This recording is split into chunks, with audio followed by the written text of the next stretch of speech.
Operation లేకుండా మోకాళ్ళు మరియు నడుము నొప్పులకు అత్యాధునిక చికిత్స డాక్టర్ భావన హర్వాని గారి ఆధ్వర్యంలో ఆర్ఎఫ్ఏ మరియు ప్లాస్మా పద్ధతిలో చిన్న ఇంజెక్షన్ తో పరిష్కారం. Hospitals road number 12 Banjara hills. పశ్చిమాసియా ఉద్రిక్తతల వేళ దేశవ్యాప్తంగా వాహనదారులకు భారీ షాక్ తగిలింది.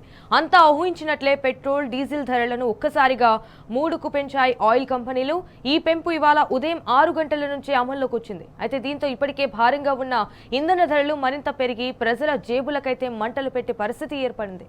అయితే దాదాపు 4 ఏళ్ల తర్వాత ఇంధన ధరల్లో మార్పులు చేశామంటున్నాయి ఐఓసీ, బీపీసీఎల్, హెచ్పీసీఎల్ కంపెనీలు.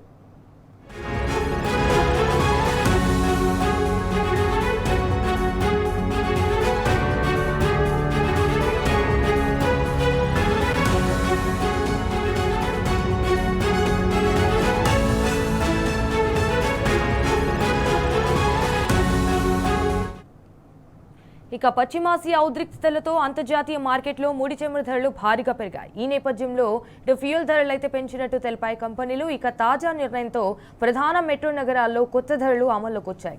ఢిల్లీలో పెట్రోల్ ధర లీటర్కు 97.77కు చేరుకోగా డీజిల్ ధర 90.67గా నమోదైంది. ఇక కోల్కతాలో పెట్రోల్ 108.74, డీజిల్ 95.13గా ఉంది. సో ముంబైలో పెట్రోల్ ధర 106.68కి అయితే చేరుకోగా డీజిల్ 93.14 మార్కును తాకింది.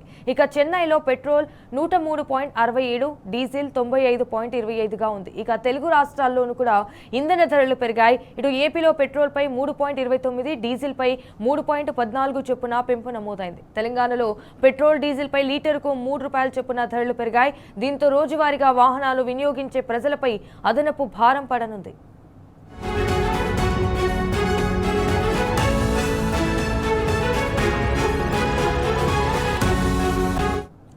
ఇన్ఫాక్ట్ ఈ ధరల పెంపు రవాణా రంగంపై కూడా తీవ్ర ప్రభావం పడే అవకాశం ఉంది. ఇప్పటికే నిత్యావసర వస్తువుల ధరలు పెరిగిన పరిస్థితుల్లో ఇంధన ధరల పెంపు అయితే మరింత ద్రవ్యోల్బణానికి దారితీస్తుందంటున్నాయి మార్కెట్ వర్గాలు. సరుకు రవాణా ఖర్చులు పెరిగి కూరగాయలు, పాలు, ధాన్యాలు, ఇతర వస్తువుల ధరలు కూడా మరింత పెరిగే అవకాశం ఉందని కూడా పేర్కొన్నాయి. కాగా ఇటీవల పశ్చిమాసియా యుద్ధంతో ముడి చమురు ధరలు 50% వరకు పెరిగాయి.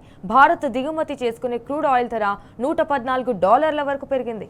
ఈ పరిస్థితుల్లో చమురు సంస్థలపై కూడా ఆర్థిక భారం పెరగడంతో ధరల పెంపు తప్పనిసరి అయిందని పరిశ్రమ వర్గాలైతే పేర్కొంటున్నాయి.